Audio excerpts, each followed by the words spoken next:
Di sebuah gedung tinggi berlantai puluhan. Di salah satu lantai gedung tersebut yang terdapat sebuah ruangan khusus CEO si pemilik perusahaan DM. Dalam ruangan luas bernuansa elegan dan mewah itu, terdapat furnitur lemari dan meja kayu yang berwarna coklat alami dipadukan dengan karpet besar. Dan itu tampak serasi dengan lampu sorot yang dipasang pada beberapa titik di plafon rumah. Di ruangan tersebut terlihat seorang pria tampan tengah terduduk di kursi besar nan empuk yang sebagai kursi sang pemimpin. Dia tampak tengah fokus membaca dokumen dalam pegangan tangannya yang diberikan oleh seseorang pria berjas rapih yang berdiri di hadapan meja yang sepertinya pria itu adalah bawahan dia atau biasa disebut sekretaris. Kau bisa lanjutkan saja dan laporkan segera. Akhirnya Damian memutuskan seraya menutup dokumen dan melemparkannya ke atas meja. Pria berjas itu pun melangkah mendekat dan mengambil dokumen yang dilempar tadi. Baik Tuan, dan ini beberapa model untuk iklan produk baru. Saya sudah menyusunnya dari yang sedang trendy dan populer juga sesuai konteks produk. Dia menaruh dokumen lain ke atas meja. Damian beralih mengambil dokumen tersebut untuk dibacanya, namun baru juga dia membaca satu barisan. Suara dering-nyaring dari ponsel yang tergeletak di atas meja mencuri perhatiannya. Sejenak Damian melirik ke arah ponsel yang menyala berkedip itu yang menampilkan nama Mama sebagai si pemanggil. Segera dia menaruh dokumen dan beralih meraih benda persegi yang tidak jauh dari jangkauan. Lalu menempelkannya ke sebelah telinga setelah menekan tombol hijau tentunya. Halo Mian, putra sulungku. Suara seorang wanita dari seberang menyapa indera pendengar. Iya Mah, ini aku. Kamu pasti sedang bekerja ya? Apa Mama mengganggu pekerjaanmu? Tidak juga. Ada apa Mah? Jawab Damian dengan pandangan mata membaca isi dokumen yang ada di hadapan. Ini loh sayang, Papa sama Mama kan nanti sore akan berangkat ke Swiss untuk perjalanan bisnis. Dan karena proyek ini masih dalam proses, mungkin akan memakan waktu sekitar 3 bulanan. Jadi kalau kamu memang ada senggang, bisakah kamu jengukin si 2 bungsu di rumah? Mama tak tenang harus meninggalkan mereka berdua. Ya, kamu juga tahu sendirilah kelakuan adik lelakimu terhadap Meti bagaimana. Mendengar penuturan itu, sejenak pergerakan jemari tangan Damian yang akan membalik halaman berkas terhenti.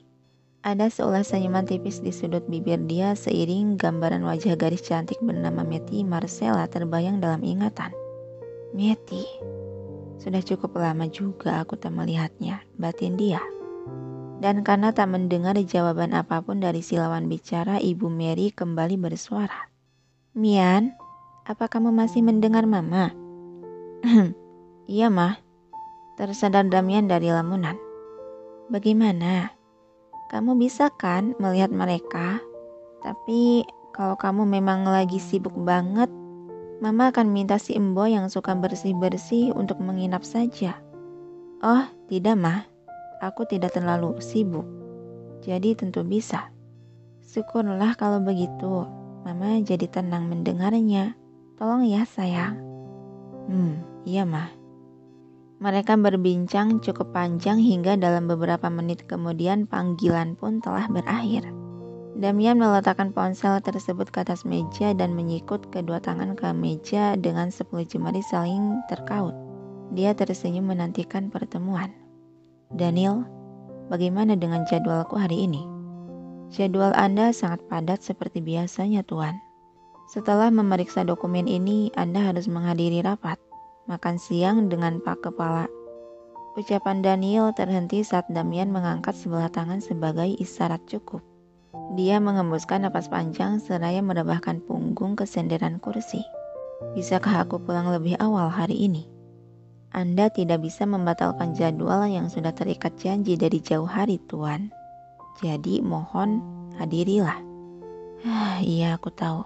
jadi berhentilah mengoceh. Sementara di sisi lain, di sekolahan menengah atas atau SMA, dalam ruangan kelas yang ramai oleh para siswa-siswi, dikarenakan sedang tidak adanya guru dalam kelas, para murid tampak bebas bercengkrama mengobrol dengan teman sekelompokan mereka, sehingga menciptakan suasana yang riuh dan gaduh. Begitu pula dengan sekelompok 3 siswi yang terduduk di meja paling belakang dekat jendela yang mengarah langsung ke pemandangan lapangan basket yang luas. Ketiga gadis tersebut terlihat sedang mengobrol dengan pandangan mata menatap memperhatikan setiap gerak-gerik satu objek di luar sana.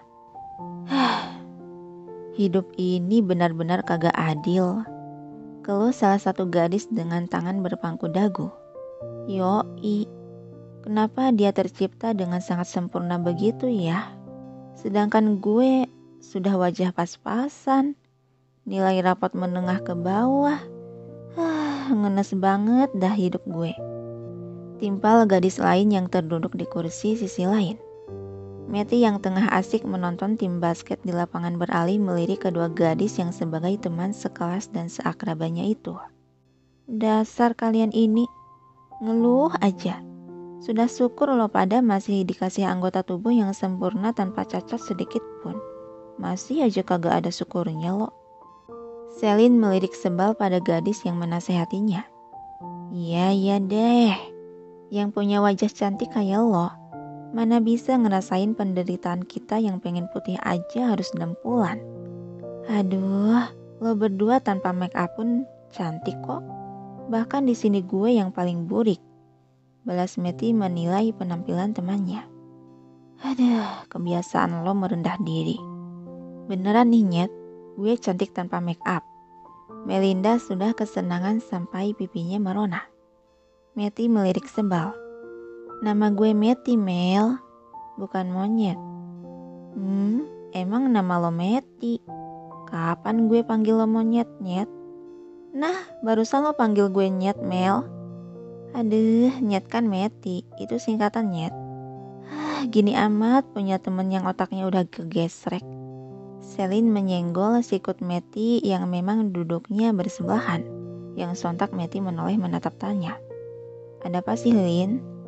Gila, kok bisa ya ketua OSIS kita ganteng banget? Senyuman mesem-mesem Selin menatap terpesona akan ketampanan dari lelaki yang sedang bermain basket di luaran sana. Dih, biasa aja tuh. Bergidik geli Meti mendengus pelan. Ya, yang sering bareng mah jadi sudah biasa. Oh, gue ngiri tahu sama lo yang bisa sering lihat wajah tampan itu. Tapi Nyet, lo beneran adiknya Kak Felix? Tanya Melinda. Hah? Adik? Dih, ogah amat gue jadi adiknya. Gue sama dia hanya saudaraan. Saudara. Ya, kalau hanya saudaraan sih gue percaya aja. Dilihat bagaimanapun meski lo cantik, tapi kagak ada miripnya sama dia. Ucap Selin yang dimanggutin oleh gadis lainnya. Ya serah kalian aja deh. Tapi Nyet, enak banget dah hidup lo. Sini gantian kek sama gue. Gantian? Apaan lagi dah si tukang ngelantur ini? Sebal Meti menghadapi dua temannya yang tergila-gila akan ketampanan dan kepopuleran si Felix.